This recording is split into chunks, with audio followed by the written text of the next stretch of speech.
Coach, come on up and tell us what to look forward to with the Bears this year. Yeah, good afternoon, everyone. So it's getting a little chill in the air. You know, it feels like basketball season. Pretty excited. I want to echo what Coach said. You know, congrats to football, Mike and those guys for the tremendous start. More importantly, I was just, if you guys didn't know, we're actually next door neighbors. And so I think my kids were a little excited to see Luke and Knox this week after next week. So they're fired up. I was fired up. I didn't see your truck all last week, so it's good to know that you're back. So, no, man, seriously, off to a tremendous start. We've loved going up there, supporting. It's been awesome. So, congrats to all the fall sports, man. We're doing a heck of a job in a lot of different areas, and hopefully myself and Michelle, hopefully we can continue that trend in the winter. And I know we're in a similar situation where we've put a roster together rather quickly, and I think similar to some of the comments she was saying, we're finding out a lot about our group.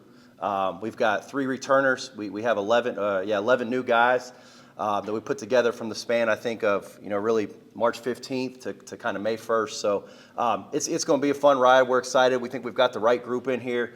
But before I go any further, kind of what Coach said, when we got hired, I think it was right around March 15th, the most important thing was putting a quality staff together.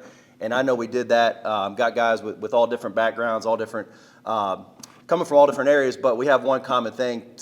We've known each other for a long time, the majority of us, and we still care about the student-athlete experience. And, it's not a dirty word to come up here and say we're going to win and we're excited to put together a heck of a product, but I know when we lay our heads down at night, we're waking up to still impact young people at a high level, and we get to do it through the game of basketball. So that's been fun to go to work every day with this staff and know that, hey, the end goal is to play our best basketball in March, which I think we all feel very comfortable and capable that we can do that. But it does make it fun when you get to do it with some of your best friends. And then obviously the second part is putting together the roster. 14 kids, young men that I can honestly say, man, we've enjoyed every day with them with the exception of about a 20-minute Monday practice one day. But other than that, man, they've been tremendous. They've been great ambassadors. They've come and they've asked, they've done everything we've asked them to do on and off the court up until this point. And I always think it's funny when you ask college coaches, man, how do you like your team? And it's October. Well, everybody loves their team. We're 0-0. We got no minutes. We got no adversity. If you don't like your team in October, I got news for you. It's going to be a long next 6 months. So, but we are fired up about the group. Similar to Coach, we've had 2 close scrimmages. Played a Big South opponent and played an Atlantic Sun opponent. Found out a lot about our group. I think we're right on the right track to having a really successful SoCon season. Similar to a lot of teams around the country. We've got to stay healthy.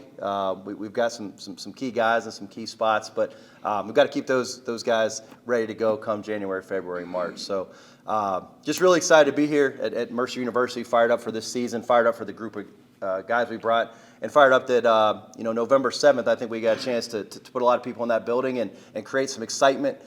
We've worked really hard to put a good product together and look forward to seeing everyone on opening night, November 7th for us.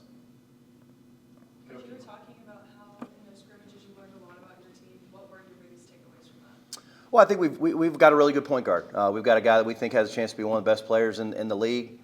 He's really good for us. We've got some really serviceable 5 men. Our forwards are good. They're physical. We rebounded the ball at a high level. I think that can continue. And then I think we've got some guys in that 2-3-4 spot. We've got some talented guys that we've got to figure out. How do we manage them? How do we get them to be their best come January, February, March? But I think if you asked our team, I think we have an identity. We're tough. We can rebound the basketball. We just got to continue growing in some other areas. Coach, non-conference schedule is pretty interesting this year. You mentioned having a secret scrimmage against an A-Sun opponent, having an A-Sun showdown in the middle of non-con, but only 4 home non-con games are MTE. How are you feeling about that? What are you looking to get out of your guys early this season? Yeah, I think the first thing is our job is to play our best basketball in March. So this thing, especially when you put so many people together, new people together, it's going to be a process. But the truth is, when I got here, a lot of the schedule was already done. Just some end of some home and home agreements from the previous year, and I think you got to focus on the things you can control. Would I love to have another home game? Sure, absolutely. But at the end of the day, the SoCon, unbelievable league, top 12 league in the country last year. The reality is we're probably going to have to win 3 games in March out in Asheville. And so our job, whether it's playing at DePaul, whether it's Winthrop, whether it's a non-Division I, is putting together consecutive days of going 1-0. So, I'd love to have some more home games. I think when we have a chance to fully do our schedule next year, I think may have some maybe better home contests. But I love the opportunity, man. 13 non-conference games. We're going to find out The truth is, we've got 9 games with very similar level opponents in terms of conference ranking. I think we'll get an opportunity to find out a lot about ourselves in that regard. Regular season champion last year in the Ohio Valley, no stranger to winning so far. How are you? What's kind of the biggest adjustment you've seen from the OVC to the SoCon? Well, someone asked, it's a good question. Someone asked the other day. I don't know. Haven't coached in the SoCon yet. I know that what we did is we focus on the things that are important to us. Tough together, unselfish. We have one team rule: to be a great teammate, and that encompasses a lot of different things. It encompasses we asked you to sprint the lane lines, like you got to sprint. We asked you to get over to help side, like you got to get to help side. We asked you to be in curfew at 11 o'clock, like you got to be in curfew. So our thing is tough together, unselfish, and then we want guys with great attitude, effort, energy. I think the style in the SoCon is different. I think it's a very offensive-based league. Last year, we were fortunate at UT Martin to lead the league in three-point field goal percentage. We led them in free throw percentage. We had some guys that could really put the ball in the bucket. I think this year, we've got to figure out a little bit how to stop that to make ourselves a little different in the SoCon. But I'm excited, man. Got a lot of respect for the SoCon, a lot of good coaches, a lot of good programs. I think we're going to have an opportunity to compete at the top for a long time. Talk about those expectations as a conference. When you get down to it, also individual players on the team this year, you've already kind of touched on it, have some expectations, looking at guys to break out. Who are some of your picks to do that, and then how do you manage as a coach those expectations and kind of keep your team gelling when you have some guys like that? Yeah, it's a good question. I think the first thing is, our expectation is to maximize our group every day. I think you put on the jersey, you put on the uniform, your goal is to go win a SoCon championship. I'm not going to hide from that. That's our goal. Go win a regular season, win a conference tournament. That's our goal. Can we do it in year one? Well, I'd like to think we can. If not, then what are we practicing for? Why are we waking up every day and competing? But I think the expectation in year one is understanding the landscape of where we're at. How do you get how do you attract the most talented fit for Mercer? How do you maximize your group in the SoCon? I think we'll find that out as we go these next 6 months. But in terms of breakout guys, kind of mentioned Ahmad Robinson he's got a chance to be a real special player for us. Was an all-league player in the America East. Last year, averaged 16 a game. Don't get a lot of guys staying in the mid-major arena if you're averaging 16 a game and you're an all-league player. So that was a really good sign for us. Kid we're really excited about, 2 Division II transfers. Kid Chip Johnson was Player of the Year in the Peach Belt. Liz, I know you're pretty familiar with that league. But it was 2 really quality human beings. We took a Student Athlete of the Year for the entire conference. Chip Johnson's got a chance to be one of the better leaders and winners we've had. And then we got a big kid that was Freshman of the Year in the Peach Belt, 6'9", 240. And not to go into too much detail, but our 2 scrimmages, he's been really effective. He's been really good.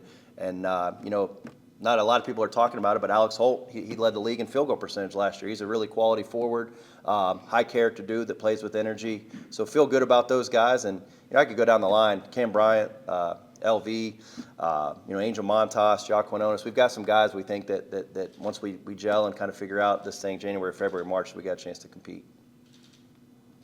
You know a lot about those transfers coming back. You talked about kind of a lot of the awards they've won.